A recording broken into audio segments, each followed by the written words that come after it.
तो बहुत ही जल्द आने वाला है गंगा दशहरा। गंगा दशहरा की बहुत सारी शुभकामनाएं। इस बार गंगा दशहरा का पावन पर्व कब मनाया जाएगा और गंगा दशहरा का क्या महत्व है, गंगा दशहरा के दिन पापों से मुक्ति के लिए आपके क्या विशेष उपाय करें या क्या दान करें, तो आज की इस वीडियो में हम जानेंगे। तो सबसे पहले बता दें कि हर साल ज्येष्ठ मास के शुक्ल पक्ष की 10वीं तिथि को गंगा दशहरा का पावन पर्व मनाया जाता है। इसी दिन माँ गंगा स्वर्ग से धरती पर आई थी।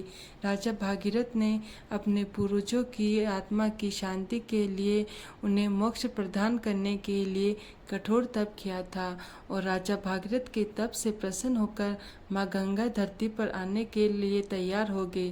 माँ गंगा धरती पर आने के लिए तैयार तो हो गई, लेकिन उसका वेग बहुत प्रचंड था, जो कि धरती पर यदि सीधे आता तो धरती नष्ट हो सकती थी। तब भगवान शिव ने माँ गंगा को अपनी जटाओं में धारण किया और वेग को शांत कर धीरे से अपनी एक जटा को धरती की ओर प्रवाहित कर दिया।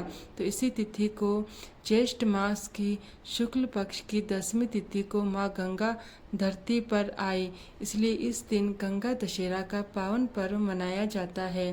तो इस साल कब है गंगा दशहरा? पंचांग के अनुसार ज्येष्ठ मास के शुक्ल पक्ष की 10वीं तिथि इस बार 25 मई 2026 को शुरू होगी सुबह 4:30 पर और तिथि का समापन होगा 26 मई को सुबह 5:10 पर। तो 25 मई 2026 को गंगा दशहरा का पावन पर्व मनाया जाएगा। तो आप भी गंगा दशहरा का पावन पर्व इस बार अवश्य मनाएं।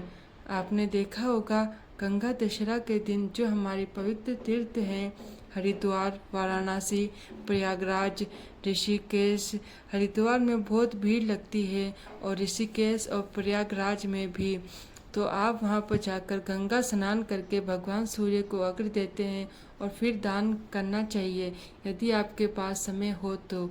अगर आप किसी पवित्र तीर्थ में ना जा सके तो आप घर पर ही स्नान के पानी में गंगा जल डाल के स्नान कर सकते हैं और हर हर गंगे करते हुए स्नान कर लीजिए। स्नान करने के बाद घर के मंदिर में माँ गंगा का स्मरण करके पूजन करें और इसके बाद दान करें। शास्त्रों में अन्न के दान को सबसे महत्वपूर्ण माना जाता है, तो आप जरूरतमंद लोगों को अन्न का दान करें तो माँ गंगा की विशेष कृपा आपको प्राप्त होगी। तो अन्न का दान हमें इस दिन जरूर करना चाहिए।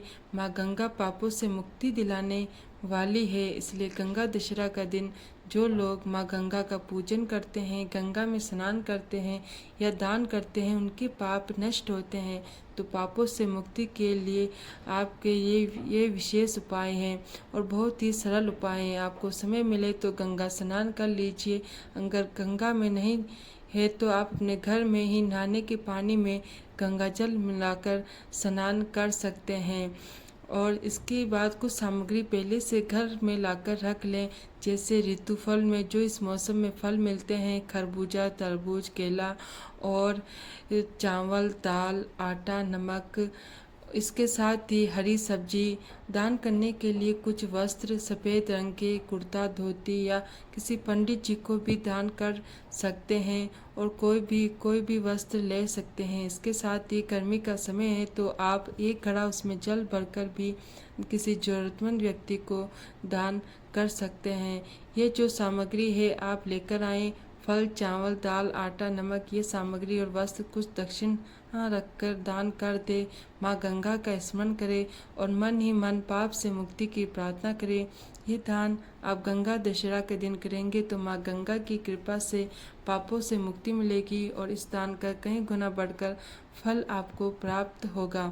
तो इस गंगा दशहरा के दिन आप अवश्य अपने सभी घर वालों के साथ दक्षिणा दें और दान करें, जिससे आपको को पापों से मुक्ति मिलती है और मन शांत होता है। इसलिए कोई भी पर्व त्यौहार आए, जितना संभव हो उतना उस पर्व त्यौहार को मनाना चाहिए। तो गंगा दशहरा का पर्व अवश्य मनाएं।